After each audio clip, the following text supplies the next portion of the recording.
जय श्री राधे, जय श्री कृष्ण। कर्पूर गौरम करुणावतारम संसार सारम भुजगेंद्रहारम सदा वसंतम हृदयारविंदे भवम भवानी सहितम नमामि।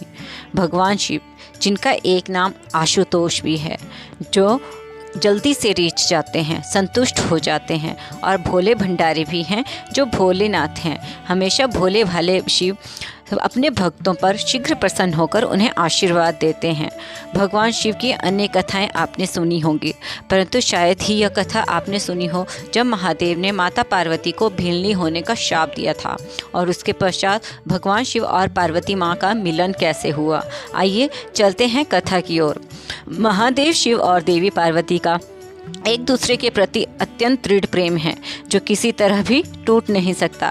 लेकिन साधारण मनुष्यों की भांति ही भगवान शिव और पार्वती में भी छोटी बड़ी नोकझोंक होती रहती है। परंतु एक दिन भगवान शिव और देवी पार्वती के बीच में नोकझोंक इतनी हो गई कि भगवान शिव ने अपनी प्राणों से भी प्रिय माता पार्वती को श्राप दे डाला।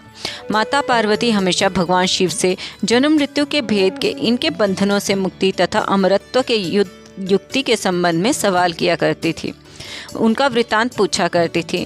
इन सवालों के संबंध में भगवान शिव के उत्तर इतने लंबे होते थे कि इन उत्तरों के बीच बीच में माता पार्वती को नींद की झपकियां भी आ जाती थी।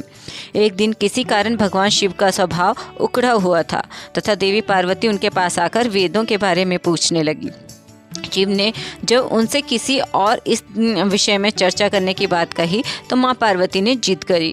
अंत में देवी पार्वती की जिद के आगे विवश होकर भगवान शिव ने उन्हें वेदों का ज्ञान दिया। इसी बीच माता पार्वती को नींद आ गई।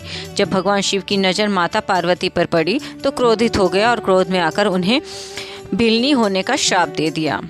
माता पार्वती को श्राप देकर भगवान शिव उस स्थान से कहीं एकांत ध्यान में चले गए। जब उनकी ध्यान साधना टूटी तो माता पार्वती की खोज करते हुए वे कैलाश पर्वत पर आए तथा माता पार्वती को खोजने लगे, परंतु माता पार्वती उन्हें कैलाश में कहीं नहीं मिली, क्योंकि वे भगवान शिव के श्राप के कारण भील की पुत्री के रूप में धरती में जन्म ले चुकी थी।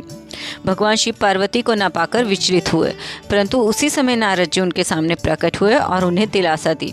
धीरे धीरे समय बीता और पार्वती माँ विवाह के योग्य हुई तो भगवान शिव ने अपने गण नंदी को एक महत्वपूर्ण उद्देश्य से धरती पर भेजा। नंदी ने एक बहुत ही विशाल मछली का रूप धरा तथा उस नदी में उत्पात मचाना शुरू कर दिया जहाँ भील कबीले के लोग मछलियाँ पकड़ते थे। माता पार्वती के पिता भील कबीले के मुखिया थे तथा उन्होंने अपने पुत्री का विवाह उस व्यक्ति से करने का प्रस्ताव रखा जो उन्हें नदी में उत्पात मचा रही मछली को से मुक्ति दिलाएगा। तब भगवान शिव भील रूप में प्रकट हुए और नदी के समीप गए तथा नंदी रूपी उस विशाल मछली को वश में करके वहां से भगा दिया। शर्त के अनुसार भील कबीले के मुखिया ने अपनी पुत्री पार्वती का विवाह भगवान शिव से कराया तथा इस तरह भगवान शिव और माता पार्वती का पुनः मिलन हुआ। बोलिए हर हर महादेव।